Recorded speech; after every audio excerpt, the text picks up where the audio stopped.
Apa ya? Assalamualaikum warahmatullahi wabarakatuh. Alhamdulillahilladzi yufaqqih fid din. Wassalatu wassalamu ala sayyidina Muhammadin al-hadil amin wa ala alihi wa sahbihi ajmain. Rabbi shrah li sadri wa yassir li amri wa hlul 'uqdatam min lisani yafqahu qawli.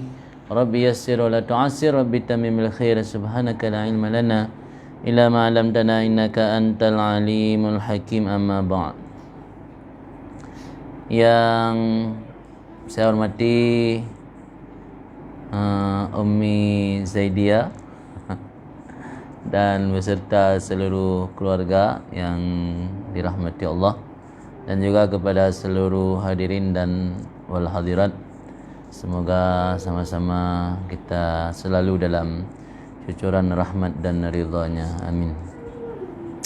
Pada malam yang berbahagia ini kita melanjutkan kajian santai kita ba'dal maghrib dengan membacakan kitab Rawdatut Talibin wa Umdatus Salikin karangan Imam Hujjatul Islam Al-Imam Al-Ghazali, Muhammad bin Muhammad Al-Ghazali.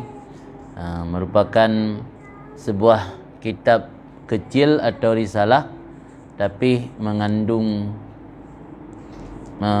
isi yang luar biasa yang menjadi pedoman hidup kita dalam menempuh jalan menuju Allah untuk mendapat ridha-Nya. Dan juga kitab ini menjadi sebuah taman, taman impian untuk mewujudkan, bukan hanya impian tapi sebuah taman untuk mewujudkan harapan orang-orang yang mencari kebaikan. Kitab ini juga mengajarkan kita apa sih sebenarnya yang kita cari dalam kehidupan di dunia ini. Temukan jawabannya dalam kitab Rawdatut Talibin wa Umdatus Salikin. Bismillahirrahmanirrahim. Qala al-musannifu nafa'anallahu bihi wa bi'ulumihi fid darain. Qala Abu Yazid al-Bistami radhiyallahu an, makastu sintai asyarata sanatan haddada nafsi wa khamsa sinina kuntu ajlu mir'ata qalbi wa sanatan andur fima bainahuma fa idham fi wasti zinar. Agak dia tak long yang zinar. Zanar. Fa amiltu fi qat'ihi khamsa sinin. Undur kaifa aqta'u. Fa kushifa li fara'aitu al-khalqa mauta fatabbartu alaihim arba'a takbiratin. Berkatalah Abu Yazid al-Bistami atau Abu Yazid al-Bustami, Kenyai Medan. Semoga Allah meridai beliau. Abu Yazid al-Bustami ini wafat pada tahun 264 Hijriah. Nama asli beliau Taifur. Dan ini juga yang mengilhami Abu kita memberi salah satu nama anandanya dengan nama Taifur, karena terinspirasi dari nama Abu Yazid. Abu Yazid itu karena anak beliau bernama Yazid, maka dipanggil beliau bukan Abu Yazid, Taifur. Taifur ibnu Isa ibnu Surusyan. Ibnu Surusyan al-Bustami. Bustami itu merujuk kepada itu di daerah negeri Iran sekarang, daerah Bistam yang ada di Tenggara Laut Kaspia, negara Iran. Abu Yazid al-Bistami ini termasuk salah satu tokoh dalam ilmu tasawuf yang mana banyak sekali rujukan-rujukan, kaedah-kaedah dan konsep-konsep dalam tasawuf. Asyarata. Nak nek ana.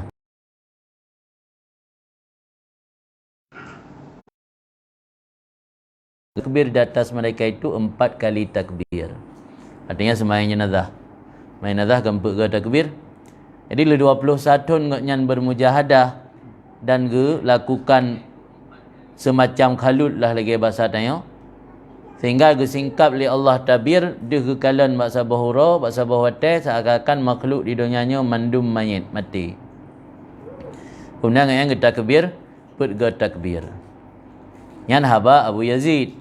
Ya, kalau jelas oleh Imam Ghazali apa maksud dari ungkapan beliau. Kemudian ungkapan yang sama seperti ini ada juga dari Imam Syafi'i, tapi berkenaan dengan belajar. Ini karena memiliki kedekatan, maka kita sampaikan juga dalam kesempatan ini. Apa kata Imam Syafi'i? Wa man fatahu ta'limu wa qata syababih fakabbir alaihi arba'an liwafatih. Orang yang tidak sempat belajar ilmu ketika masih muda, maka takbir 4 kali di atasnya karena dia telah mati, telah wafat. Jadi orang yang mentang muda nak belajar ilmu, nak manfaatkan kesempatan untuk belajar ilmu, yang you anggap kan mati. Semai nazah je kurang yang bah. Dak nak udip mijak-jak kan, magi bangki mijak-jak. You takbir je lega, dia menumpak ni Allahu akbar, Allahu akbar, Allahu akbar, Allahu akbar. Mana ada berlaku. Tak kamu nampak lah memang takbir lah maka kau udip lah mayatnya Allahu akbar, Allahu akbar. Saya nak tahu tim yang berat yang takbir jumpa ke peperangan jenazah. Wa man fatahu ta'lim wa qata syababih fakabbir alaihi arba'an li wafatih. Tapi maksud takbir 4 kali dalam kisah Abu Yazid bukan menegur orang yang tidak mau belajar. Ini ada cerita lain di balik ini. Tunggu penjelasan daripada Imam Ghazali. Wa makna hadzal kalam, bermula maksud ini kalam, wallahu alam, Allah yang lebih mengetahui. Innahu hamala fi mujahadati nafsih wa idzalati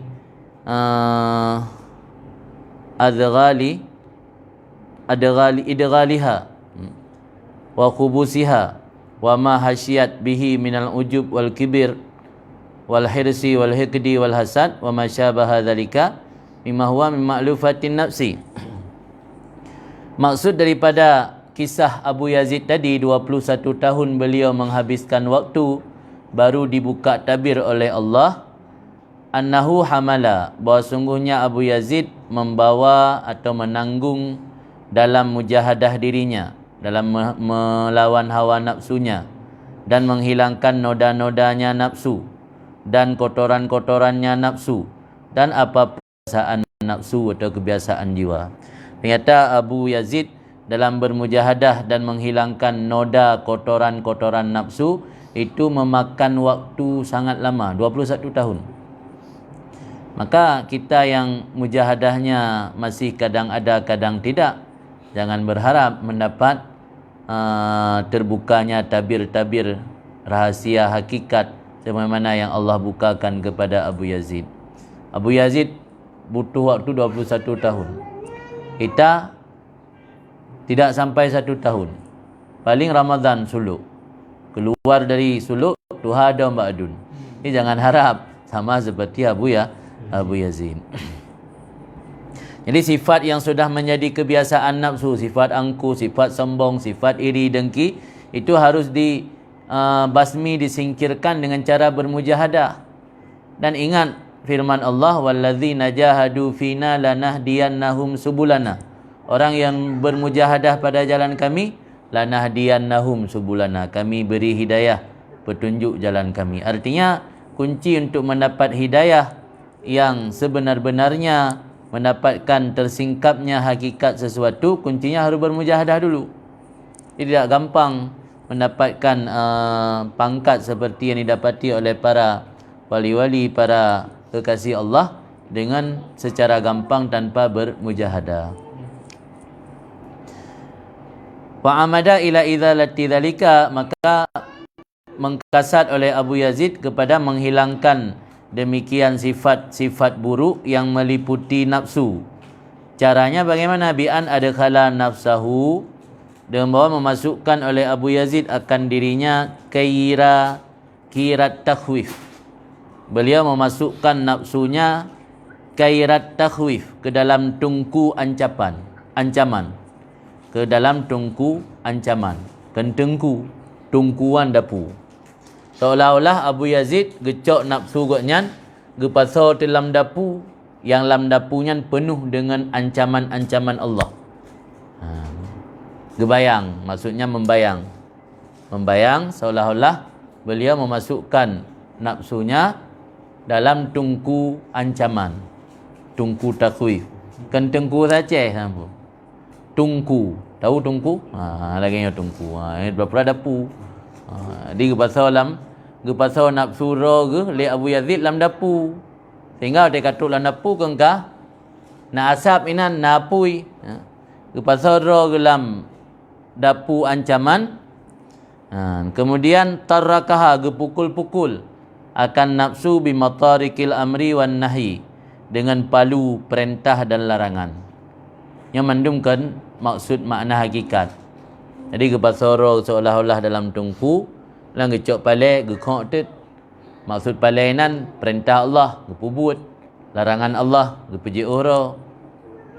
Hatta ajhadahu zalika, sehingga dipelelah akannya Abu Yazid oleh demikian memalu hawa nafsu dengan palu perintah dan larangan.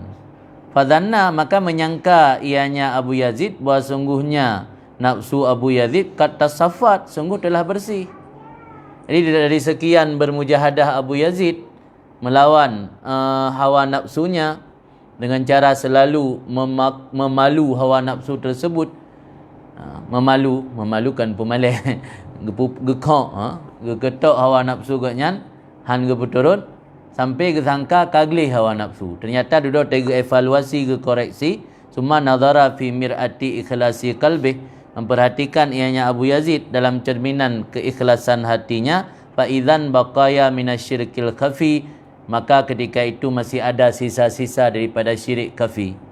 Wahwa dengan sisa daripada syirik khafi itu riya, wan nazar ilal a'mal, dan memperhatikan kepada amal, wal mulahadzati sawab, dan memperhitungkan pahala dan siksa. Ternyata sangat sulit untuk membersihkan hati. Hati kita okey, sudah bersih daripada sifat takabbur, sifat dengki, sifat riya, tapi masih ada yang sangat sulit kita bersihkan, iaitu syirik khafi. Apa syirik khafi itu? Ketika beribadat kita masih memperhitungkan pahala. Ada orang ngajak beribadat, ngajak berzikir, kita tanya itu pahalanya apa ya? Nanti pahalanya apa di akhirat? Jadi ketika kita memotivasi orang untuk ibadat, masih kita memperhitungkan pahala. Okey, nanti kita buat jamaah, biar kita dapat pahala banyak dengan salat sendiri. Ini kan masih memperhitungkan pahala. Maksud mulahadzah ni mantang mekerling ke pahala, bukan beribadat karena untuk menjaga tugas diri sebagai hamba. Tugas hamba menghambakan diri kepada tuannya, kepada Allah. Apakah tuannya memberikan ganjaran ataupun tidak? Seorang hamba yang baik tahu posisi diri sebagai hamba, dia menghambakan dan mengabdi kepada tuannya. Apakah tuan memberi dia bonus, memberi dia balasan, itu terserah tuan. Jadi miatanya mantang na mulahadzah kepada pahala, na mulahadzah kepada siksaan, yang tanda mantang na syirik khafi. Tapi syirik khafi kan berarti tanya murtad. Berarti ibadat tanya golong benar-benar ikhlas. Mantang na ya kesiksa. Apalagi kebiasaan dalam masyarakat tanya ketika diam. Apalagi kebiasaan dalam masyarakat katanya ketika mengajak anak-anak atau orang yang tidak taat, mengajak mereka kepada jalan taat, selalu memakai kurikulum ancaman atau memakai kurikulum neraka istilahnya, didakuti dengan neraka. Ini masih ibadat kita masih syirik khafi. Oh, ke orang yang bamban sadar, mantang bamban tamang lam agama, mantang bamban mulai ibadat, okey. Tapi kita yang sudah lama dalam Islam, lama dalam ilmu pengetahuan, tu harus kita tingkatkan. Baik dapu biasa le ibadat tanya kerana ya ke neraka. Baik dapu biasa le ibadat tanya kerana harap ke syurga dan balasan.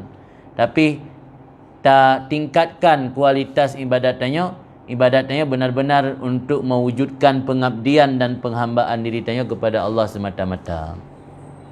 Yang baru ibadat tanya hanale syirik khafi. Wa tasyawuf ilal karamat wal mawahib.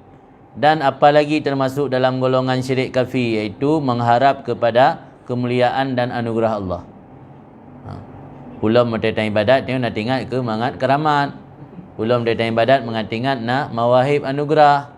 Sehingga dia motivasi ke orang kan ibadat hai ka sembahyang. Mangat gebi kebahagiaan udik ke bacut. Yang termasuk orang syirik kafir. Termasuk syirik kafir kan.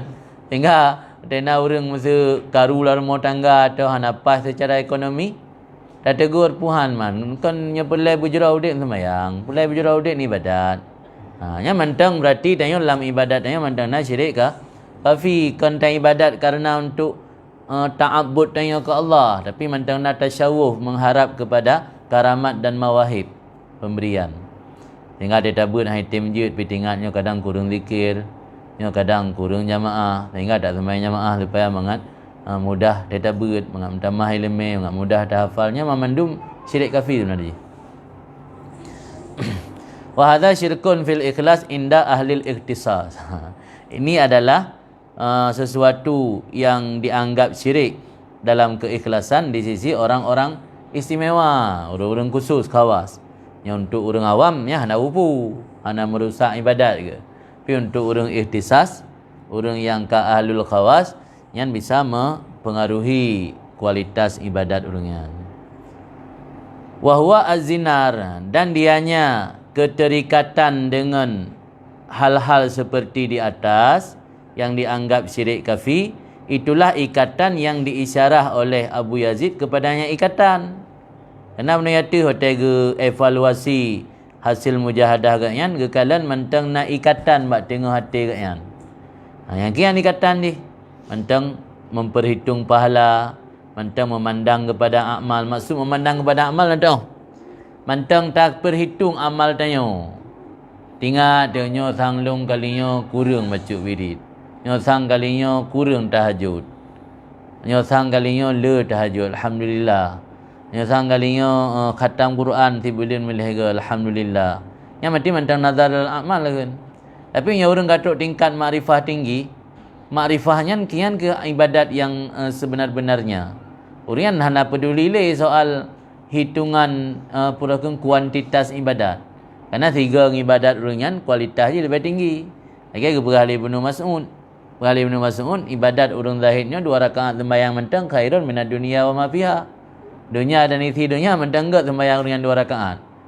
Tuan tak banding dengan 3 rakaat sembahyang ni. Jadi orang yang ka makrifah ka tinggi, keikhlasan ka tinggi, orang yang hanya peduli le dit amal.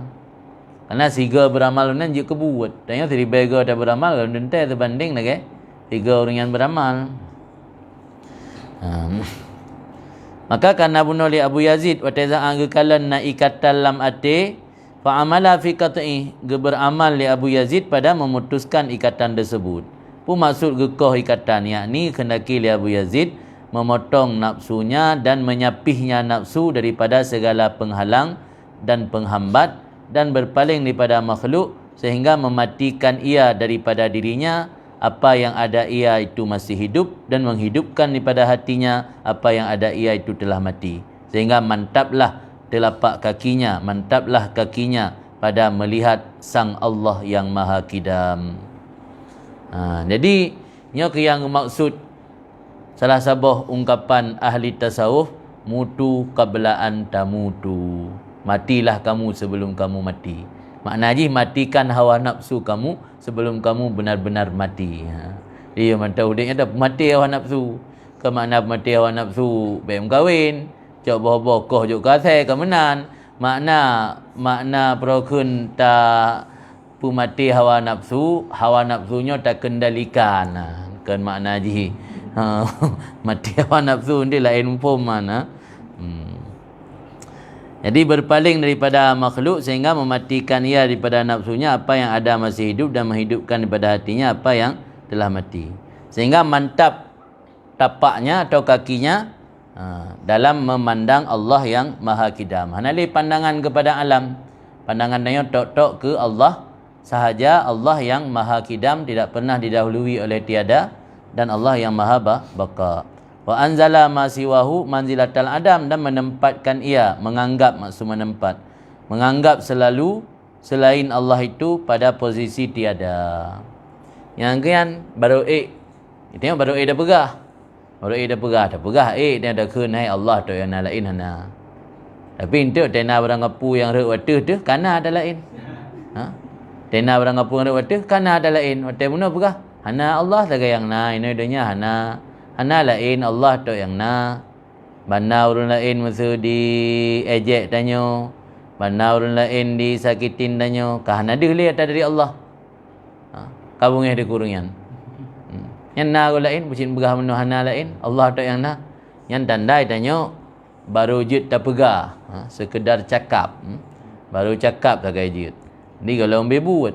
Yang pelai berik. Tara sapi. Bahawa hanya Allah yang sebenar-benarnya ada. Yang lain pada posisi tiada. Harus mujahadah lagi. Mujahadah Abu Yazid. Abu Yazid 21 tahun ke mujahadah. Baru gaknyan mampu gematikan nafsu. Gematikan hawa nafsu gaknyan. Dan geposisikan geanggap yang selain Allah pada posisi Adam. Maka ketika demikian kau mampu tak anggap selain Allah tiada, kabara alal khalqi, kabbara alal khalqi, mentakbir ianya Abu Yazid di atas makhluk dalam gambaran mana? Arba'a takbiratin, 4 kali takbir. Tipu mantang yang na selain Allah kabeh mati hanale. Maka takbir tak pega. Yang kenduh mana nampak lam Allah nampakkan lam pandangan Abu Yazid. Sehingga gang jelaskan apa yang diperah oleh Abu Yazidnya oleh Imam Ghazali ya. Jadi takbir ada makhluk 4 kali takbir wan sarafa ilal haq, dan beliau berpaling kepada Allah yang maha hak. Bermula makna ucapan Abu Yazid kabbartu alal khalqi, aku mentakbir di atas makhluk sebanyak 4 takbir. Alasan annal maita yukabbar alih arba'a takbirat, karena mayat itu ditakbirkan di atasnya 4 kali takbir. Jadi karena ubina hawa nafsu kagupu mati, jadi lagi mayat tatakbir pega dada semayang mayat menansid gepeduh seolah-olah Abu Yazid kari takbir pega. Wali anna hijabal khalqi anil haq arba'un, karena penghalang makhluk daripada Allah itu ada 4. Pet boh penghalang. Yang menghalangi tanya daripada Allah napet apa? Yang pertama adalah nafsu. Nafsu diri tanya. Yang kedua hawa, keinginan. Yang nafsunya internal kan. Internal tanya yang jika penghalang daripada Allah. Miyahana tata kendalikan nafsunya menjadi nafsul yang mutmainnah. Tanya biasa mentang nafsu al-ammarah bisu. Nafsu yang banyak mengajak kepada keburukan, kejahatan. Sedangkan Allah dipanggil irji'i ila rabbiki ya ayatuhan nafsul mutmainnah. Irji'i ila rabbiki radiyatan mardiyah fadkhuli jannati. Fadkhuli fi ibadi wadkhuli jannati. Jadi Allah hanya panggil nafsu yang amarah, nafsu yang mutmainnah, nafsu yang katenang, nafsu yang hanali lawamah. Tanya mantang nafsu yang lawamah, ada but tercela, but hanagat tercela diri rot. Yang biasa tanya orang mukmin, katalah kadosa cela rot le. Tapi nya nafsul mutmainnah nya hanali mencela diri, nafsu yang katenang. Nafsu yang hanali mengajak kepada keburukan, pumantang yang terjadi dalam kehidupan gatnyan, nyai gatnyan kagerasakan tumak ninah, ketenangan dan sakinah, karena keyakinan gatnyan bahwa semua itu datang dari Allah. Yang ke nafsul mutmainnah yang dipanggil oleh Allah, irji'i ila rabbiki radiyatan mardiyah fadkhuli fi ibadi wadkhuli jannati. Yang biasa baca-baca ketika dalam suluk. Jadi pet boh yang menghalang tanya daripada Allah. Yang pertama nafsu, yang kedua hawa, keinginan, yang ketiga syaitan, yang keempat dunia. Maka baik muskil bak tanya watena ita memulai Ramadan gepegah le penceramah nya syaitan ga gikat. Syaitan ga gikat dalam bulan Ramadan menurut sebuah riwayat hadis. Jadi na urang tanya mam nya syaitan ga gikat bahkan si urang pembuat maksiat dalam bulan Ramadan. Malah makin bulan Ramadan makin ramai kadang yang buat maksiat. Nah kadang-kadang maksiat yang luar Ramadan hana terjadi lah, Ramadan pun hana terjadi. Ternyata yang mendorong tanya kepada keburukan, yang menghijab tanya daripada Allah, kan syaitan tu nak leboh tu. Man sabah sebagai ikat li Allah, leboh tu mentang gentayangan. Maka ji walaupun dalam bulan Ramadan sekalipun tetap nak orang yang berperilaku jahat. Kerana yang menghalangkan daya daripada Allah, menghalangi daya daripada Allah, berbau kan labo. Nafsu, hawa dan syaitan dan dunia. Maka mematikan ianya Abu Yazid akan nafsunya dan hawanya dan mengusir ia akan syaitannya dan dunianya. Maka kerana demikian beliau mentakbir di atas tip-tip satu dari apa yang telah lenyap daripadanya Abu Yazid, satu takbir. Lenyap nafsu, takbir siga. Lenyap hawa, takbir siga. Lenyap syaitan, takbir siga. Lenyap dunia, takbir siga. Maka pega takbir. Li'annahu huwal akbar. Akan takbir kerana Allah yang akbar. Wa ma siwah adzal wa asghar. Apapun yang selain Allah hina dan kecil. Itanya mantang cakap tak serupa bikin. Pada ada takbir mandum babah Allahu akbar. Padahal mantanglah yang akbar lain. Kadang-kadang lebih akbar dunia katanya. Ya kan? Bukti je mio berhadapan antara sembahyang dengan dunia, kadang-kadang lebih terpilih dunia. Oh, walau terpilih sembahyang, kadang-kadang pun lebih bergahala sebab nak urusan dunia. Berarti nak yang akbar, nak yang lebih penting lain selain Allah. Mulut berkata Allahu akbar, tapi perut bohnya mio golem tapu mati, berarti mantang na lain yang akbarkan Allah. Cuma nak bisa berimbah ke kafir tu. Tapi hati tanya golem ikhlas ke. Golem murni. Babah tak kata pegah Allah yang akbar. Tapi hakikat dia tanya mantang digerogoti oleh nafsu, mantang dikendalikan oleh syaitan, mantang diatur oleh hawa nafsu tanya. Dan mantang tiga tat cinta kepada dunia. Yang menyebut bohnya golem takbir tapu mati je. Yang golem sebenar-benarnya Allah yang akbar. Punya Abu Yazid kat pun mati. Sehingga katanya Allah yang akbar wa masiwah adzal wa asghar. Yang kan Allahnya paling hina dan paling rendah. Kemudian ketahuilah bahawa sungguh kamu tidak sampai kepada posisi mendekatkan diri kepada Allah sehingga kamu putuskan 6 rintangan. Ya tanya pelai butruk dekat tanya kepada Allah harus takoh nambah rintangan le. Akabah pertama, rintangan pertama iaitu mencegah anggota tubuh atau raga tanya anil mukhalafat syar'iyat daripada pembangkangan kepada syarak. Bina anggota tubuh baik mata, hidung, mulut, telinga, tangan, kaki, perut, kemaluan. Mandum anggota tubuh yang tujuhnya yang ta cegah tasapih baikna melakukan mukhalafah dalam agama. Yang rintangan pun harus takoh. Yang pelai tanya betul bertempat posisi dekat kepada Allah. Kemudian rintangan kedua, fatmun nafsi anil ma'lufat adiyah. Menyapih nafsu daripada kebiasaan yang adat. Itanya kebiasa beradat galak pabih wate nongkrong. Yang baik tak sapi hatanya. Kebiasaan galak tidur. Yang baik tak sapi. Galak perahaba haba-haba yang hana bermanfaat. Terlalu banyak candaan sendaguro. Yang maklufah. Maklufahnya but yang kebiasa. But yang kamangat tapu but. Yang but yang kamangat tapu but secara adat. Termasuk makan banyak. Termasuk perokun pajuh makanan yang mangat-mangat sabi. Mangat. Pajuh makanan mangat. Suk pakaian mangat. Suk baju kenderaan mangat. Dumpu yang mangat-mangat. Yang biasa-biasa ada pubut yang takoh. Yang baru katanya dekat kepada Allah. Kemudian rintangan yang kelima, fatumul qalbi anir ra'unat basyariyah. Menyapi hati atau mencegah hati daripada kesenangan-kesenangan hawa nafsu yang nabak manusia. Ra'unat yang kebodohan. Yang keempat, rintangan keempat, fatumus sirri. Mencegah batin daripada noda-noda tabiat. Tabiat-tabiatnya yang je ke menodai hati yang harus dah hilangkan, singkirkan. Rintangan yang kelima iaitu menyapih ruh daripada asap indrawi. Roh tanya baik terikat dengan hal-hal yang didapatkan le indra tanya. Yang bisa dirasakan, bisa diraba, bisa dilihat. Yang tanya baik tapi nah mandum baik terikat le ruh. Tapi roh tanya hanya terikat kepada sesuatu yang ma'ani, yang baikli, yang hissi, yang indrawi. Kemudian rintangan yang keenam, fatumul akal anil khayalat wahmiyah. menyapih akal daripada imajinasi ilusi, wahmiyah yang ilusi. Jadi akal tanya baiklah sering berkhayal, baiklah sering berimajinasi hal-hal yang hanya sifat di ilusi yang temna. Ingin mencapai mendapatkan pangkat, ingin mendapatkan derajat ini itu ibadat apa? Di baik nalih tanya akal tanya mengkhayal, berimajinasi atau khayal hal-hal yang sifat di ilusi, hana ubebut, hanya waham kan.